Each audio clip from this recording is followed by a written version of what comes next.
There's a specific kind of moment that unsettles high-functioning women. Not the big mistakes, not the obvious overwhelm, but that small slip. You're in a meeting, you know exactly what you want to say. You've said it, or versions of it, hundreds of times. And then, the word just isn't there. It hovers just out of reach, close enough that you can feel it, but not close enough that you can catch it. So you pause, just for a second, and in that second, something shifts. You recover, you finish the sentence, the meeting moves on.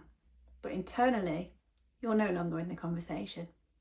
You're watching yourself, checking, tracking, quietly asking, what the flippity flop was that? And that's the part no one really talks about. Brain fog in midlife isn't just about memory. It's about cognitive trust. You've built a life and often a career on being sharp, reliable, mentally quick under pressure. So when your thinking becomes slightly less accessible, even temporarily, it doesn't just feel inconvenient, it feels destabilising. Because it's not just a lapse, it's a question. Can I still rely on myself in the way that I used to? Here's exactly what's happening. Estrogen isn't just a reproductive hormone.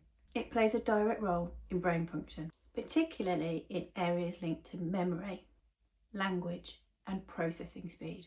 It supports neurotransmitters involved in memory and recall, and it's also linked to dopamine, which is your motivation, focus, and drive hormone.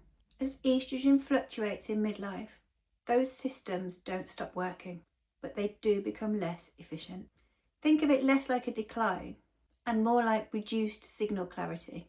The information is still there, access just isn't quite as immediate. And now layer in modern life. You're holding multiple roles. Your mum, your daughter, your career woman, your wife. You're processing constant input. There's stuff coming in from everywhere. And your attention has to switch rapidly throughout the day. And that creates what we call cognitive load.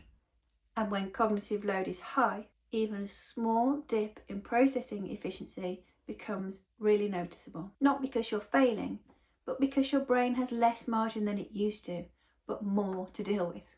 Here's the key distinction. A moment of brain fog is a neurological event, but the meaning you attach to it is psychological. And that meaning is often what amplifies the experience. Because most high-performing women won't translate that moment naturally and neutrally. They'll interpret it as, I'm losing my edge, something's wrong, I can't let this show. And that internal pressure increases the stress. So the system tightens again. Again, not because you're incapable, but because you're trying to compensate in real time for just a neurological event. So what can we do to help? This isn't about trying harder to remember. That usually makes it worse. What helps is reducing pressure on your system so that access can return more naturally. So here are a few ways to do that. Number 1, slow the moment instead of forcing it. When the word doesn't come, resist the urge to fill the gap. Pause, breathe, and continue the sentence in a different way if you need to. Cognitive access improves when the system becomes more regulated. Number 2, reduce external load wherever possible. You don't need to hold everything in your head anymore. Use notes, prompts, and visible bullet points in meetings. This isn't a step back, it's a strategic shift that high-level performers use to their advantage. Number 3, reduce context switching. Rapid task switching reduces cognitive ability. Where you can, batch similar tasks and create short periods of single focus. Even 20 to 30 minutes of focus will make a difference. Number 4, support the biology and not just the behaviour. Your brain is metabolically demanding. Hydration, protein intake, and specific support like creatine supplements can help stabilise mental performance. And number 5, name it accurately. This is not incompetence. It's a temporary reduction in cognitive access under load. Let's find a layman's way of saying that. It's just a bit of brain overload, and adding more pressure to it isn't going to help. You need to step back. And that distinction matters because the way you label an experience shapes the way you'll respond to it. So be kind to yourself. And maybe most importantly, remember you are not losing your capacity.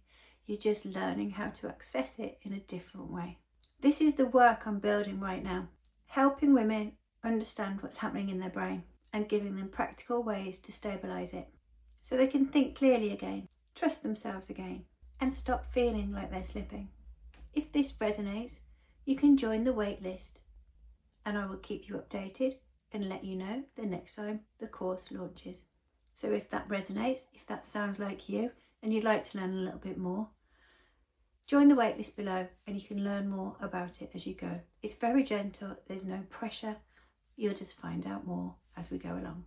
If you've enjoyed this video, please drop any comments or questions below, I'll always come back to you. Thumbs up is always appreciated, and of course for more like this, please subscribe to the channel. In the meantime, remember you're amazing.